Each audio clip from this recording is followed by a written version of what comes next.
Plastic ಸಂಗ್ರಹಣೆಯ ಗುಜರಿಗೆ ಆಕಸ್ಮಿಕ ಬೆಂಕಿ ಹೊತ್ಕೊಂಡಿದೆ. ಧಗಧಗನೆ ಹೊತ್ತಿ ಉರಿದಿದೆ ಪ್ಲಾಸ್ಟಿಕ್. ಆಲೆಮನೆ ಸರಕು ಘಟನೆಯಿಂದ ಮುಗಿಲೆತ್ತರಕ್ಕೆ ದಟ್ಟ ಹೊಗೆ ಆವರಿಸಿಬಿಟ್ಟಿದೆ. ಇದು ನಡೆದಿರುವುದು ಶ್ರೀರಂಗಪಟ್ಟಣ ತಾಲೂಕಿನ ಕೆಂಗಾರಕೊಪ್ಪಲಲ್ಲಿ ಘಟನೆ.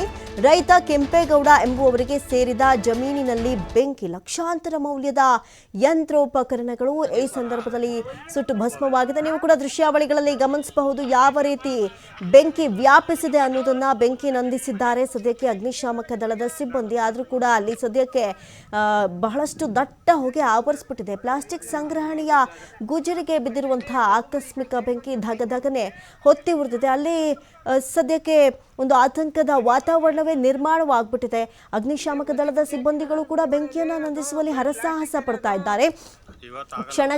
ಇನ್ನು ಸ್ಥಳಕ್ಕೆ ಧಾವಿಸಿದಂತಹ ಪೊಲೀಸರು ಈ ಒಂದು ವ್ಯಾಪಿಸಿರುವಂತಹ ಅಗ್ನಿಯ ನಂದಿಸೋದಕ್ಕೆ ಬಹಳಷ್ಟು ಶ್ರಮ ಪಡ್ತಾ ಇದ್ದಾರೆ. ಜೊತೆಗೆ ಅಲ್ಲಿ ಯಾರು ಕೂಡ ಮುಂದೆ ಬರಬಾರ್ದು ಅನ್ನುವಂತಹ ಸೂಚನೆಯನ್ನ ಕೂಡ ಕೊಟ್ಟಿದ್ದಾರೆ. ಜೊತೆಗೆ ನಿರಂತರವಾಗಿ ಅಲ್ಲಿ ಬೆಂಕಿಯನ್ನ ನಂದಿಸುವ ಸತತ ಪ್ರಯತ್ನದಲ್ಲಿ ಅಗ್ನಿಶಾಮಕ ದಳದ ಸಿಬ್ಬಂದಿಗಳು ಇರುವಂಥದ್ದನ್ನ ಗಮನಿಸ್ತಾ ಇದ್ದೀರಿ. ಇದು ನಡೆದಿರೋದು ಕೆಂಗಾರಕೊಪ್ಪ ಮಂಡ್ಯದ ಶ್ರೀರಂಗಪಟ್ಟಣದ ಬಳಿ. ಪ್ಲಾಸ್ಟಿಕ್ ಸಂಗ್ರಹಣೆಯ ಗುಜರಿಗೆ ಬಿದ್ದಿರುವಂತಹ ಆಕಸ್ಮಿಕ ಬೆಂಕಿಯ ಕೆನ್ನಾಲಿಗೆಗೆ ಬಹಳಷ್ಟು ಆಲೆಮನೆ ಸರಕು ಘಟನೆಯಿಂದ ಮುಗಿಲೆತ್ತರಕ್ಕೆ ದಟ್ಟ ಹೊಗೆ ಆವರಿಸಿಬಿಟ್ಟಿದೆ.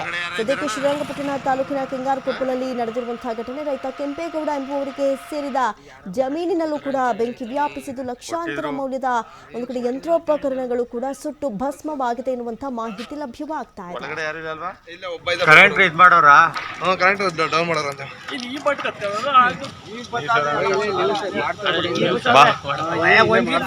ತೆಂಗಿನ ಮರಗಳು ಕಬ್ಬು ಅವೆಲ್ಲ ನಮ್ಗೆ ಮಾಡಪ್ಪ ನೀವು ಸರ ಕಬ್ಬು ಅವೆಲ್ಲ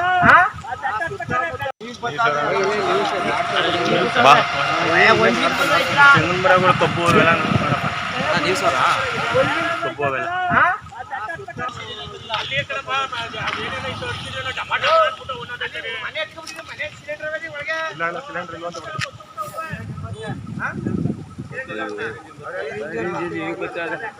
ಫಸ್ಟ್ ಇಲ್ಲಿ ಕಬ್ಬು ಈ ಕಡೆ ಸೈಡ್ಗೆ ಒಂಚೂರು ಬೆಂಕಿ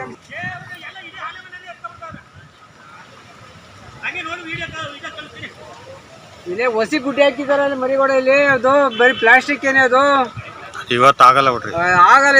ಇದು ಎಬ್ಬಿ ಇದಾಯ್ತಾ ಕೂತದೆ ಅದು. ಆ ಪ್ಲಾಸ್ಟಿಕ್ ಕಂತಿ ಕಂತಿ ಕಂತಿ ಸಾಯಂಕಾಲ ಗಂಟು ಉರಿತದೆ ಅದು. ಅದ್ಯಾವತ್ತಕ್ಕ ಬೆಂಕಿ ಹಾಕೊಂಡು ಕೂತಿದ್ ನಾವು.